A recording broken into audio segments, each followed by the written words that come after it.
Hello everyone. तो chapter 3 का एक बड़ा रिलेवेंट टॉपिक है mechanism of flow of current. इसमें हमें देखना है कि करंट कैसे फ्लो करेगा, करंट क्यों फ्लो करेगा, करंट की बेसिकली क्या प्रॉपर्टीज़ होंगी, किस हिसाब से वो फ्लो करेगा। जैसा कि इसमें आपको दिख रहा है फिगर नंबर 1 में, तो फिगर नंबर 1 में आप नोटिस करेंगे कि एक जो बल्ब है वो ग्लो कर रहा है और एक बल्ब ऑफ है, ओके, और एक ऑन है। तो in that case we can easily understand कि भाई जो ऑन है वो आखिर क्यों है और जो ऑफ़ है, जो ग्लो नहीं कर रहा है, आखिर वो क्यों है। इस तरह का आपको कैलकुलेशन या समझना है कि आखिर ऐसा दोनों इनमें क्यों हो रहा है। तो इस फिगर में हमें पता चलेगा कि एक के पास करंट है और एक के पास करंट नहीं है। आखिर ये करंट पहुंचा कैसे। एक पोजीशन से, मान लीजिए किसी इलेक्ट्रिसिटी पावर हाउस से जहाँ पर ये मैन्युफैक्चर हो रहा है, और इस बल्ब तक आखिर ये कॉन्स्टिट्यूट कैसे हुआ, आखिर ये यहाँ से इस पोजीशन ए से इस पोजीशन बी तक कैसे पहुँचा और हमने इसको कैसे यूटिलाइज़ करा। दूसरा एग्जाम्पल हम इसका ले सकते हैं कि हमारे पास एक सेल है जो कि एक केमिकल एनर्जी का सोर्स है। इस केमिकल एनर्जी के सोर्स में हमारा जो फ्लो ऑफ करंट है वो हो रहा है। तो पॉजिटिव टर्मिनल से पॉजिटिव चार्ज फ्लो होकर इस बल्ब के पास पहुंचा और नेगेटिव टर्मिनल की तरफ, नेगेटिव टर्मिनल में फ्लो ऑफ नेगेटिव चार्ज रहा। इस तरह का मैकेनिज्म हमारे घर के सभी अप्लायंसेस में होता है। इवन चाहे वो चार्जर हो या कूलर हो या फैन हो या एसी हो, सभी के पास एटलीस्ट 2 वायर तो होते ही हैं, 1 और 2। एक वायर से पॉजिटिव चार्ज जाता है तो दूसरे वायर से नेगेटिव चार्ज आता है। और किसी किसी में आपने थर्ड वायर देखा हो तो वो अर्थिंग के लिए भी यूज़ करते हैं। ठीक है, इस तरीके से हमारा सेटअप क्रिएट होता है। अब क्वेश्चन ये उठता है कि यहाँ से, जैसा कि मैंने आपको बताया कि पॉजिटिव चार्ज जा रहा है, और यहाँ से जैसा कि मैंने आपको बताया कि नेगेटिव चार्ज आ रहा है, आखिर ये सेटअप है क्या। पॉजिटिव चार्ज नेगेटिव चार्ज कभी फ्लो करेगा और कभी फ्लो नहीं करेगा। यानी कि कभी तो ये बल्ब ग्लो करेगा, इसका मतलब पॉजिटिव चार्ज फ्लो कर रहा है, और कभी ये ग्लो नहीं करेगा, इसका मतलब पॉजिटिव चार्ज फ्लो नहीं कर रहा है। तो दोनों केसेस इसमें पॉसिबल है। आखिर ग्लो कब करेगा कब नहीं करेगा, उसको समझने के लिए हमें देखना होगा कि इस पोजीशन ए से इस पोजीशन बी तक चार्ज कौन लेके जा रहा है। यानी कि इस बैटरी से और इस नेगेटिव टर्मिनल तक जो हमारा सेटअप हुआ है पूरा, आखिर ये कैसे हुआ है, ये हमें देखना पड़ेगा। तो ये देखने के लिए हमें क्या करना है, इसमें जो हमें देखना है वो ये है कि आखिर ये फ़्लो कैसे हो रहा है। तो फ्लो कराने के लिए कुछ रेस्पॉन्सिबिलिटीज़ हैं, किसी को दी गई हैं। उन रेस्पॉन्सिबिलिटीज़ में सबसे पहली रेस्पॉन्सिबिलिटी हमने दी है चार्ज कैरियर को। ये टर्म आपको समझते हुए चलना है, जिससे कि आपको समझ में आ जाए आखिर ये काम कर कौन रहा है। जैसे पोस्टमैन, या अगर आपने पोस्टमैन का कॉन्सेप्ट ना समझा हो तो बेसिकली आपका जो ईमेल है वो कौन लेके जाता है, तो वो नेटवर्क में कौन लेकर ट्रैवल करता है, तो डेटा की फॉर्म में वो ट्रैवल करता है, बेसिकली हम ऐसा कहते हैं। या पोस्टमैन आपने देखा हो या कोरियर बॉय आपने देखा हो, तो कोरियर जब आप किसी कॉमर्शियल या साइट पर कुछ ऑर्डर करते हैं तो वो आप तक जो लेकर आता है वो डिलीवरी बॉय लेकर आता है, और वो जो कोरियर डिलीवरी बॉय होता है वही है हमारा चार्ज कैरियर। यानी कि जो भी अमाउंट, जो भी चीज़ आपने किसी वेबसाइट से ऑर्डर की, वो बेसिकली जो लेकर आ रहा है वो है चार्ज कैरियर। यहाँ पर हमने क्या डिमांड करा कि हमें अपने बल्ब को ग्लो कराना है, हमें लाइट की आवश्यकता है, तो हमने एक डिमांड करी और हमने स्विच ऑन करा। स्विच ऑन करने पर सर्किट को एक चार्ज चाहिए, वो चार्ज जो मिलेगा वो हमें मिलेगा सोर्स से। तो बेसिकली ये वैसे ही हुआ जैसा हमने ऑनलाइन किसी वेबसाइट पर कुछ ऑर्डर करा, तो ऑर्डर करने पर प्रोडक्ट हमें मिलेगा उस डीलर से या उस होलसेलर से या मैन्युफैक्चरर से। उसको कौन लेके आएगा हमारे पास तक, हमारे पास तक लेके आएगा चार्ज कैरियर, जो कि हमारा एक कोरियर डिलीवरी बॉय है। तो हमने जब उस ऑर्डर को प्लेस करा तो हमने स्विच ऑन करा, और स्विच ऑन करने पर चार्ज कैरियर एक्टिव हो गया। तो चार्ज पार्टिकल्स होते क्या हैं, तो charge particle basically electric current setup करते हैं। अगर हम इसको सिंपल अपनी जनरल लैंग्वेज में बोलें तो चार्ज पार्टिकल बेसिकली क्या सेटअप करते हैं, charge particle electric current setup करते हैं। तो चार्ज पार्टिकल को डिफाइन कैसे करा जा सकता है, तो चार्ज पार्टिकल की बेसिकली डेफिनेशन होगी, मैं यहाँ पर राइट कर रहा हूँ चार्ज पार्टिकल की डेफिनेशन, आप इसको अपने नोट्स में भी अरेंज कर सकते हैं। तो charge particle, the charged particles that set up यानी कि सर्किट को आप देख रहे होंगे नीचे, इस सर्किट में आपने नोटिस करा होगा कि बैटरी से लेकर और इस बल्ब तक सेटअप करते हैं क्या, सेटअप इलेक्ट्रिक करंट, जिससे कि ये बल्ब हमारा ग्लो कर जाए, इलेक्ट्रिक करंट। तो इलेक्ट्रिक करंट को सेटअप करने की जिम्मेदारी किसकी होती है, ये होती है चार्ज की, ये होती है चार्ज की। तो ये होते हैं हमारे चार्ज कैरियर्स, इनको कहते हैं हम चार्ज कैरियर। तो एक डेफिनेशन ये हुआ जो हमारे as a charge carrier work करते हैं। तो चार्ज कैरियर बेसिकली ये होते किस में हैं या किस में किस तरीके से बिहेव करते हैं। अगर हम सॉलिड की बात करें, अगर हम सबसे पहले सॉलिड को ले लें, तो सॉलिड में इलेक्ट्रॉन्स हमारे चार्ज कैरियर होते हैं, इलेक्ट्रॉन्स हमारे charge carrier, electrons are charge carrier, किसमें, सॉलिड्स में। तो सॉलिड्स में हमारे जो चार्ज कैरियर होते हैं वो इलेक्ट्रॉन होते हैं। वहीं ऐसा नहीं है कि करंट सिर्फ सॉलिड में ही हमें बेसिकली इस तरीके से फ्लो करना है, ये लिक्विड में भी फ्लो होता है। तो लिक्विड करंट जो है हमारा लिक्विड में भी फ्लो होता है। तो लिक्विड में जो चार्ज होता है, या लिक्विड का एग्जाम्पल अगर हम ले रहे हैं तो इलेक्ट्रोलाइटिक लिक्विड जो बैटरी के अंदर होता है, इलेक्ट्रोलाइट। तो इलेक्ट्रोलाइट हमारा वो लिक्विड होता है जिसके अंदर हमारा करंट फ्लो कर सकता है। तो उसके अंदर हमारे चार्ज कैरियर कौन होते हैं, किसी भी बैटरी के अंदर या बैटरी के अंदर जो इलेक्ट्रोलाइट होता है उसमें हमारे चार्ज कैरियर कौन होते हैं, तो उसके अंदर हमारे चार्ज कैरियर होते हैं, चार्ज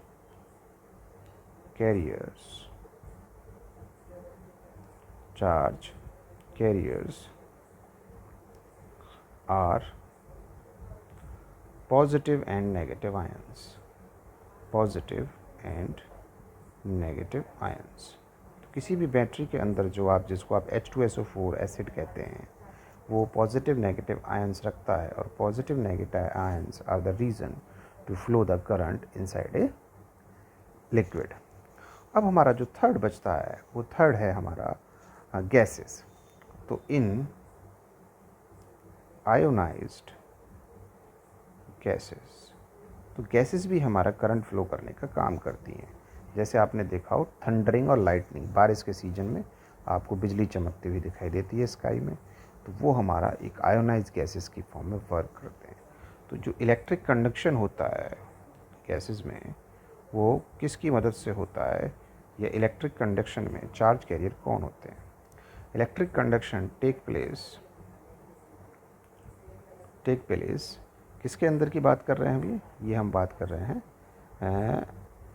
आयनाइज्ड गैसेस के अंदर की।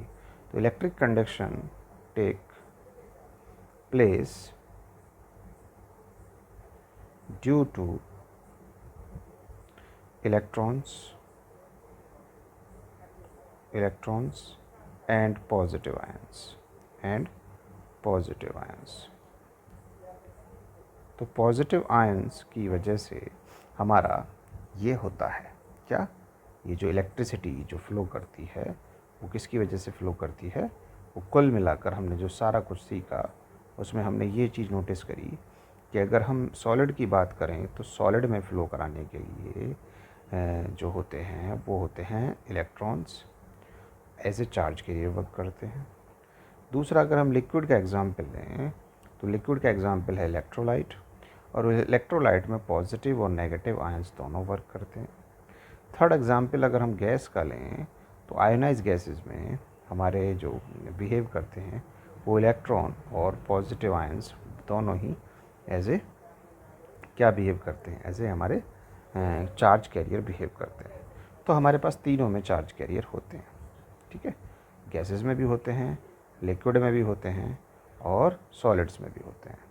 अब ये गैसेस, लिक्विड, सॉलिड्स में आखिर ये जो चार्ज कैरियर्स हैं, ये बेसिकली जो चार्ज कैरियर्स हैं ये बेसिकली कैसे वर्क करते हैं, या इनमें बेसिकली हम सॉलिड्स की बात करें तो ये कैसे बेसिकली इनका बिहेवियर ऐसा कैसे हो जाता है कि ये चार्ज कैरियर की तरह बिहेव करने लगते हैं।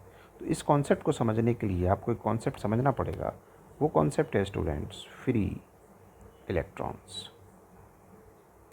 आपको फ्री इलेक्ट्रॉन्स को समझना पड़ेगा। तो फ्री इलेक्ट्रॉन्स क्या होते हैं? किसी भी एटम के अंदर वो इलेक्ट्रॉन होते हैं जो आउटर मोस्ट ऑर्बिट में होते हैं, और जो आउटर मोस्ट ऑर्बिट में इलेक्ट्रॉन्स होते हैं वो लूजली बाउंड होते हैं न्यूक्लियस के साथ। ठीक है ना? तो कुछ मटेरियल्स ऐसे होते हैं स्पेशली मेटल्स, उनमें क्या करते हैं, अगर हम थोड़ी सी भी थर्मल एनर्जी प्रोवाइड करते हैं या उनके पास थर्मल एनर्जी रूम टेम्परेचर वाली हो, तो इलेक्ट्रॉन्स क्या होते हैं कि वो उसमें मोशन करते रहते हैं। और अगर थोड़ा सा भी कहीं एक्सटर्नल एनर्जी उनको मिल गया थर्मल की फॉर्म में, तो वो डिटैच हो जाते हैं। कहाँ से? अपनी आउटर मोस्ट ऑर्बिट से। जब वो डिटैच हो जाते हैं आउटर मोस्ट ऑर्बिट से, तो वो बेसिकली बन जाते हैं फ्री इलेक्ट्रॉन्स। ठीक है ना? डिटैच होने के बाद अपने एटम से वो बन जाते हैं फ्री इलेक्ट्रॉन। इनका जो अमाउंट होता है प्रैक्टिकली वो बहुत ज़्यादा होता है। तो बहुत ज़्यादा होने की वजह से ये हेल्प करते हैं हमारे किस में? To flow the current. Contribution इनका जो रहता है टू फ्लो द करंट रहता है। तो फ्री इलेक्ट्रॉन्स क्या होते हैं बेसिकली हमारे? क्या होते हैं? ये आउटर मोस्ट ऑर्बिट में वो एटम्स होते हैं in an atom the. Basically इसका डेफिनेशन आप उस इतना वो करने की ज़रूरत नहीं है, बस आपको पता होना चाहिए। In an atom the electrons in the outermost orbit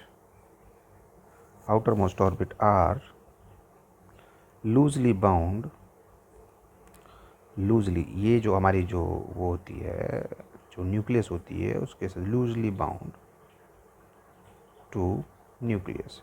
तो न्यूक्लियस के साथ जो होते हैं ये आउटर मोस्ट ऑर्बिट के जो इलेक्ट्रॉन हैं वो लूजली बाउंड होते हैं। लूजली बाउंड होने की वजह से क्या होता है कि हम लिख सकते हैं इसमें ड्यू टू एक्सटर्नल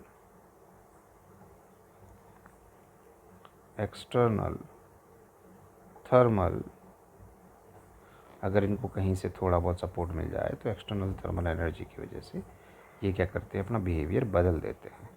जैसे कि इसमें अगर हम देखें, हमारा जो कॉपर मटेरियल है, यहाँ पर जो हमने एग्जांपल लिया है कॉपर मटेरियल का, कॉपर मटेरियल में आप नोटिस करेंगे कि ये कॉपर मटेरियल की जो ऑर्बिट में जो लास्ट इलेक्ट्रॉन है वो अकेला है। आउटर और लास्ट ऑर्बिट में जैसे के में हमारे 2 हुए, एल में हमारे 8 हुए, एम में हमारे 18 हुए, और जो लास्ट ऑर्बिट है उसके पास 1 इलेक्ट्रॉन है। ये 1 इलेक्ट्रॉन को अगर थोड़ा सा भी एनर्जी कहीं से एक्सटर्नली मिल जाए तो ये as a free electron behave करना स्टार्ट कर देगा। इसको कोई भी बाहर को ले जा सकता है, तो ये अपनी ऑर्बिट को बहुत आसानी से छोड़ देता है। इसीलिए कॉपर को हम बेस्ट कंडक्टर की कैटेगरी में भी डालते हैं। मतलब बेस्ट तो ऐसा सच नहीं, बेस्ट तो सिल्वर होता है, बट इस सेंस में हम उसको बेस्ट कंडक्टर की कैटेगरी की में वन ऑफ द होता है ये बेस्ट। Okay, copper. और इसकी कॉस्ट भी कम होती है। सिल्वर थोड़ा कॉस्टली होता है, तो दैट्स वाई ये ऐसा होता है। बट वरना बेस्ट कंडक्टर तो सिल्वर ही है, लो रेजिस्टिविटी के कारण। So in that external thermal energy जो होती है वो हमें हेल्प करती है क्या करने के लिए? टू ये जो आउटर मोस्ट ऑर्बिट का जो इलेक्ट्रॉन है उसको उसकी एटम ऑर्बिट से बाहर लाने के लिए, उसे फ्री इलेक्ट्रॉन बनाने के लिए। इस तरीके से हमारे बल्क में जो इलेक्ट्रॉन्स बाहर आ जाते हैं ऑर्बिट से, उन्हें हम बेसिकली फ्री इलेक्ट्रॉन की कैटेगरी में डाल देते हैं। ठीक है ना? तो external thermal energy detached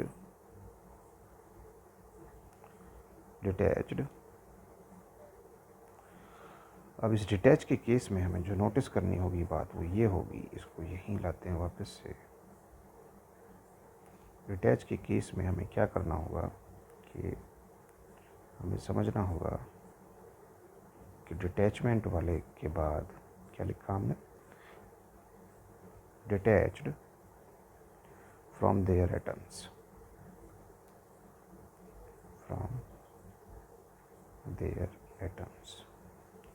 from their atoms and practically free to move within the bulk material,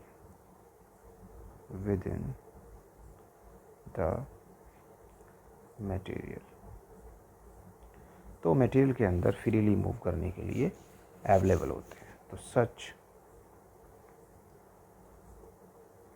electrons are called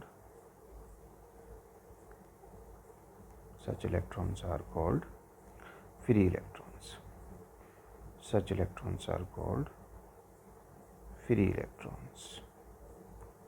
तो ये फ्री इलेक्ट्रॉन्स होते हैं। अगर आपको इलेक्ट्रिसिटी के कॉन्सेप्ट को समझना है तो ये इनका बड़ा इंपॉर्टेंट रोल है, free electrons, and contribute to a current. ये हमारा बेसिकली फ्री इलेक्ट्रॉन का कॉन्सेप्ट हो गया। तो आप इस डायग्राम पे देखेंगे जो नीचे अभी आपको फ़िलहाल दिया हुआ है, इस डायग्राम में भी नोटिस करेंगे तो आपको यही बताने की कोशिश करी गई है कि फ्री इलेक्ट्रॉन जो होगा वो हमारा यहाँ पर हेल्प करेगा फिर करंट फ्लो करने में। तो ये जो डायग्राम में इसमें आपको इलेक्ट्रॉन्स दिख रहे होंगे, इलेक्ट्रॉन्स दिखने के साथ साथ यहाँ पर कुछ मेटल आयंस दिख रहे होंगे। तो मेटल आयंस को यहाँ पर एक बड़े सर्कल से डिनोट करा गया है। छोटे छोटे जो सर्कल्स हैं ये हमारे जो डिनोट कर रहे हैं ये इलेक्ट्रॉन्स को डिनोट कर रहे हैं। तो मेटल आयंस और जो इलेक्ट्रॉन्स हैं वो किसी भी मेटल के अंदर, ये हमारा एक वायर का हमने एक पीस लिया है, ठीक है ना, एक लॉन्ग स्ट्रेट वायर है, उसमें से हमने ये छोटा सा हिस्सा कट कर लिया है जिसका क्रॉस सेक्शन एरिया ए है, जो यहाँ पर मेंशन भी है अगर आप देखेंगे, ठीक है। और हमारा इधर पॉजिटिव साइड माना जाता है, इधर नेगेटिव। अभी पॉजिटिव नेगेटिव ना ले तो उससे भी कोई फ़र्क नहीं पड़ने वाला है। फ़िलहाल तो हमें ये समझना है कि हमारा फ्री इलेक्ट्रॉन का कॉन्सेप्ट क्या होता है। तो आप देखेंगे इसमें ये छोटे छोटे जो आपको दिख रहे हैं इसमें सर्कल से, ये हमें इलेक्ट्रॉन्स डिनोट कर रहे हैं और इसमें मेटल आयंस है। अगर आप इस सेकंड फिगर में देखेंगे तो आप पाएंगे कि फर्स्ट वाल इसमें यहाँ पर ये रैंडमली पड़े हुए हैं। Randomly means to say that यहाँ पर इनका कोई ऑर्डर नहीं है सच, ये ऐसे ही डिस्ट्रीब्यूटेड हैं रैंडमली, जैसा कि इसमें भी आपको दिख रहा था। तो both figures are showing the random position किसकी, free electrons of free electrons. Free electrons यहाँ पर रैंडम पोजीशन में पड़े हुए हैं। तो फ्री इलेक्ट्रॉन्स ही अब चार्ज कैरियर बन जाएंगे। अगर मैं आपको एक छोटा सा एग्जांपल दूँ तो किसी भी मेटल के अंदर कितने फ्री इलेक्ट्रॉन्स हो सकते हैं, तो उसको आप surprisingly you will understand that कि अगर रूम टेम्परेचर पर, जो कि 20 डिग्री सेंटीग्रेड होता है, अगर हम रूम टेम्परेचर की बात करें और हम बेसिकली एक 1 क्यूबिक मीटर का एक शेप ले लें, हम एक 1 क्यूबिक मीटर का शेप ले लें, उस 1 क्यूबिक मीटर के शेप में हम पाएंगे कि हमारा जो स्ट्रक्चर है 1 क्यूबिक मीटर का वो क्या है। 1 क्यूबिक मीटर का जो स्ट्रक्चर है हमारा वो बेसिकली क्या है, तो हम पाएंगे कि ये हमारा बेसिकली इस तरीके से है। 1 क्यूबिक मीटर की हम बात कर रहे हैं, तो 1 क्यूबिक मीटर की शेप के अंदर जो हमारे पास ये, अगर हम इसको एक क्यूब ड्रॉ कर लें और ये क्यूब जो है वो 1 मीटर की साइड रखता हो सभी की सभी, तो ये 1 क्यूबिक मीटर हो जाएगा। तो इसके अंदर कितने नंबर ऑफ फ्री इलेक्ट्रॉन होंगे, तो the amount of these electron is 10⁻²9। तो रूम टेम्परेचर पर मेटल्स का जो जनरली अमाउंट होता है वो क्वाइट लार्ज होता है, ठीक है। ये अमाउंट कोई छोटा अमाउंट नहीं है, ये क्वाइट लार्ज अमाउंट है, 10⁻²9। तो 1 क्यूबिक मीटर में अगर हम किसी भी मेटल को ले लें, चाहे वो कॉपर हो, एल्युमिनियम हो, तो उस 1 क्यूबिक मीटर के अंदर 10⁻²9 जो हमारे फ्री इलेक्ट्रॉन्स अवेलेबल होंगे सिर्फ रूम टेम्परेचर पर। तो रूम टेम्परेचर और इसी प्रॉपर्टी की वजह से हम उन्हें गुड कंडक्टर की कैटेगरी में भी डालते हैं कि भाई हमारे अगर मेटल्स इस तरीके से बिहेव कर रहे हैं, अगर हमारे पास इस तरीके के मेटल्स हैं, इस तरीके का सेटअप है, तो वो जो ऐसे जो हमारे जो कंडक्टर्स होते हैं वो गुड कंडक्टर की कैटेगरी में आते हैं, तो गुड कंडक्टर बन जाता है फिर वो। तो गुड कंडक्टर की जो कैटेगरी है वो भी इसी से डिसाइड होती है कि हमारे पास नंबर ऑफ़ फ्री इलेक्ट्रॉन्स कितने हैं। तो नंबर ऑफ़ फ्री इलेक्ट्रॉन्स हमारे इस तरीके से आ जाते हैं, 20 डिग्री सेंटीग्रेड की टर्म में हम इनको समझ सकते हैं और ये आ जाते हैं। तो ये तो रहा हमारा फ्री इलेक्ट्रॉन, चार्ज कैरियर, ये सब। अब हम चलते हैं थर्मल मोशन, यानी कि इस रूम टेम्परेचर की वजह से क्या हमारे किसी मेटल के सरफेस पर हमें करंट लग सकता है। अगर हम रूम टेम्परेचर की ही बात करें, जब इतना बड़ा अमाउंट वो हमें ऑफ़र कर रहे हैं, तो क्या वो हमें कोई पड़ा हुआ कोई कंडक्टर, कोई लोहे का टुकड़ा या कोई कॉपर का पीस हमें कोई करंट मारता है या हमें करंट ऑफ़र करता है? क्यों नहीं करता। अगर इतना बड़ा अमाउंट 10⁻29 अमाउंट फ्री इलेक्ट्रॉन की फॉर्म में अवेलेबल है, तो वो करंट क्यों नहीं कॉन्स्टिट्यूट करता। ये सब क्वेश्चंस हमारे दिमाग में आते हैं। वो करंट तभी क्यों कॉन्स्टिट्यूट करता है जब उसको प्रोवाइड कराया जाता है, वो नॉर्मली क्यों नहीं कर सकता, किस पर, रूम टेम्परेचर पर। तो थर्मल मोशन जो होता है इन आयंस का या इलेक्ट्रॉन्स का किसी भी मेटल के अंदर डज नॉट constitute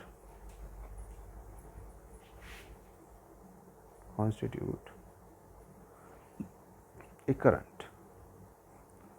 तो ऐसा क्यों होता है, ये जो टॉपिक है ये बताने की कोशिश करेगा कि ऐसा क्या होता है।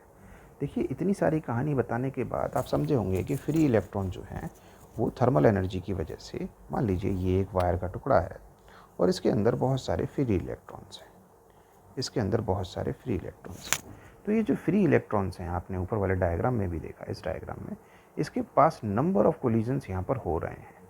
तो ये जो कोलिजन्स हैं, इस कोलिजन्स की वजह से क्या होता है, ये चलते ही रहते हैं कोलिजन्स। तो जो कोलाइड करते रहते हैं, तो इसका क्या होता है कि ये एनर्जी कोलिजन के दौरान अपनी लूज़ कर देते हैं, यानी कि जो इनका रैंडम मोशन होता है उस दौरान जो इनके कोलिजन्स होते हैं वो एनर्जी हर एक उसके बाद आफ्टर ईच कोलिजन उनकी जो डायरेक्शन है और उनकी जो एनर्जी है वो लॉस हो जाती है। और जैसे ही फिर वो रूम टेम्परेचर पर आते हैं, वापस से रूम टेम्परेचर से एनर्जी लेते हैं, थर्मल एनर्जी लेते हैं और फिर वो भागना चालू करते हैं, फिर वो कोलाइड कर जाते हैं।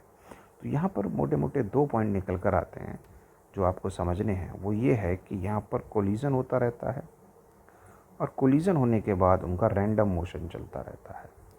वो जो रैंडम मोशन है, वो रैंडम मोशन जो है वो होता रहता है because of thermal energy, because of room temperature हम उसको कह सकते हैं। तो रूम टेम्परेचर हमें थर्मल एनर्जी प्रोवाइड करा रहा है। तो इतना सब कुछ होता रहता है। बट इस दौरान क्या होता है, जो रैंडम होता रहता है, इनकी जो स्पीड है वो अनचेंज रहती है। इनकी जो स्पीड है कोलिजन की वो अनचेंज रहती है। Speed remains unchanged। Speed remains unchanged. Speed unchanged होने की वजह से होता क्या है कि भाई टक्कर लगी, टक्कर लगने के बाद इलेक्ट्रॉन अपने दूसरी तरफ मुड़ गए, मुड़ने के बाद क्या हुआ, उन्होंने फिर वो स्पीड एक्वायर कर ली। स्पीड एक्वायर करने के बाद फिर टक्कर लगी और ये प्रोसेस बहुत लंबी चलती रहती है सभी इलेक्ट्रॉन्स के बीच में। और इलेक्ट्रॉन्स मेटल आयन से भी टकराते रहते हैं, जैसा कि मैंने इस वाली फिगर में दिखाया आपको। तो मेटल आयन से भी टकराते रहते हैं और इलेक्ट्रॉन्स इस तरीके से आपको जो कोलिजन चलता रहता है, आपस में नहीं टकराते हैं। इलेक्ट्रॉन इलेक्ट्रॉन से कोलाइड नहीं करता है, बट इलेक्ट्रॉन मेटल आयन से कोलाइड करता है। मेटल आयंस यानी कि पॉजिटिव नेगेटिव आपस में ये कोलाइड करने की कोशिश करते हैं, बुलाते हैं, लेकिन बीच में कोई और आ जाता है, फिर वो कोलिजन बढ़ता रहता है, मतलब होता रहता है। लेकिन उस दौरान उनकी स्पीड जो है वो कांस्टेंट रहती है। अब इस फ्री इलेक्ट्रॉन की जो स्पीड है वो बेसिकली क्या होता है कि स्पीड अनचेंज होने की वजह से क्या होता है, जो फ्री इलेक्ट्रॉन हैं वो रैंडम मोशन होता रहता है। और वो रैंडम मोशन किसी एक पर्टिकुलरली डायरेक्शन में नहीं होता। अब होता क्या है, स्पीड तो अनचेंज रहती है बट रैंडम मोशन जो होता है उसकी डायरेक्शन फिक्स नहीं होती। रैंडम मोशन जो होता है हमारा वो क्या होता है, random motion does not have specific direction. तो स्पेसिफिक डायरेक्शन ना रखने की वजह से किसी भी जो फ्री इलेक्ट्रॉन्स हैं वो क्या होता है कि उनकी जो रैंडम इधर उधर राइट लेफ़्ट जो चलती रहती है वो पर्टिकुलर इंस्टेंट पर होता क्या है कि स्पीड तो उनकी रिमेन अनचेंज रहती है, बट वेलोसिटी क्या हो जाता है उनके साथ, वेलोसिटी होती है एक वेक्टर क्वांटिटी, स्पीड होती है एक स्केलर क्वांटिटी। तो होता क्या है कि अगर हम उनकी स्पीड कंसीडर करें, वेलोसिटी कंसीडर करें, तो उसमें डायरेक्शन आ जाएगी। तो एट एनी इंस्टेंट, किसी भी पर्टिकुलर टाइम पे अगर हम ले लें, इंस्टेंट का मतलब at any instant there average velocity is zero।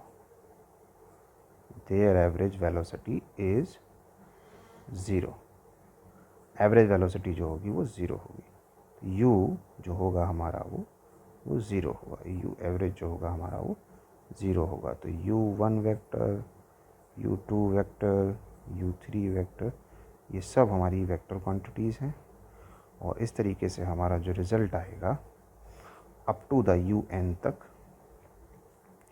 Dot up to the un तक जो रिज़ल्ट आएगा वो डिवाइड बाय n होगा, और वो जो u एवरेज आएगा वो इज इक्वल टू ज़ीरो के बराबर होगा। यानी कि जो एवरेज वेलोसिटी होगी वो ज़ीरो आएगी, वेलोसिटी ज़ीरो आएगी, स्पीड ज़ीरो नहीं आएगी। ठीक है, स्पीड हमारी वही कांस्टेंट रहेगी। सो कह सकते हैं कि जो इस वजह से, क्योंकि उनकी एवरेज वेलोसिटी ज़ीरो है, so there is no net flow of charge in any direction, hence, तो इसके बेसिस पे हम कह सकते हैं hence there is no current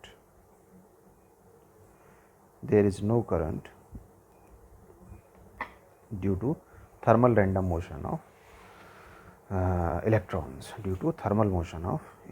हम ये कह सकते हैं there is no current due to thermal motion of electrons। Thermal motion of electrons की वजह से यहाँ पर कोई भी करंट नहीं होगा। ठीक है, तो इसमें से हमारा क्या होगा, करंट तो फ्लो नहीं होगा, बट जो इलेक्ट्रॉन्स हैं, जो फ्री इलेक्ट्रॉन्स हैं, वो एक स्पेसिफिक काम कर जाएंगे, उसे कहेंगे हम ड्रिफ्ट इलेक्ट्रॉन।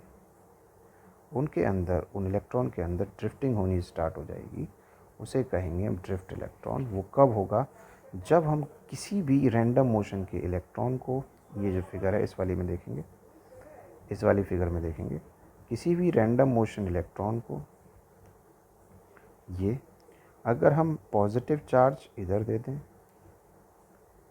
पॉजिटिव चार्ज हम इसको इधर दे दें, ये आ गया पॉजिटिव चार्ज यहाँ पर,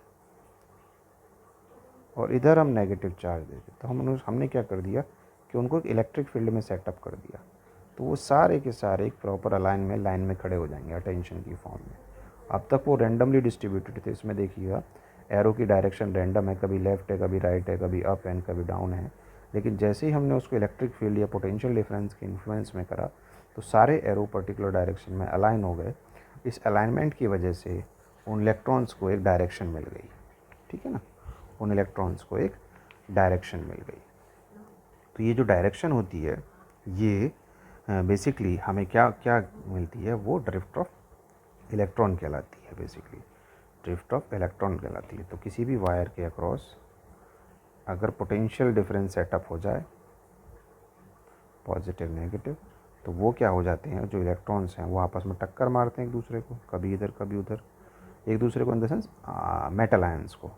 तो टक्कर मारने पर जो उनका मोशन होता है वो रैंडम वन होता है। रैंडम वन होने से उस दौरान उनके बीच में ड्रिफ्ट हो जाता है, ड्रिफ्ट हो जाता है। दैट बेसिकली ड्रिफ्ट होता है, हेयर एंड देयर जाना, रैंडम मोशन जिगजैग एक तरीके से, वो हमारा ड्रिफ्ट हो जाता है। तो ड्रिफ्ट की कैटेगरी में आता है।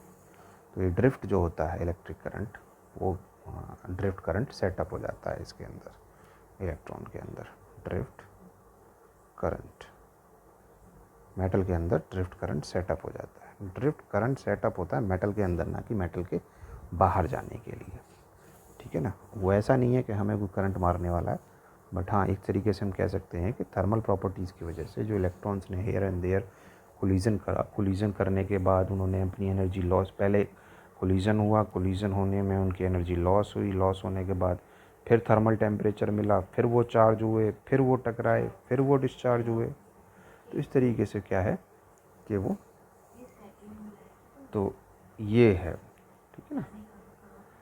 तो इस तरीके से वो थर्मल वेलोसिटी एक्वायर करते रहते हैं, इस तरीके से वो चलता रहता है, ठीक है।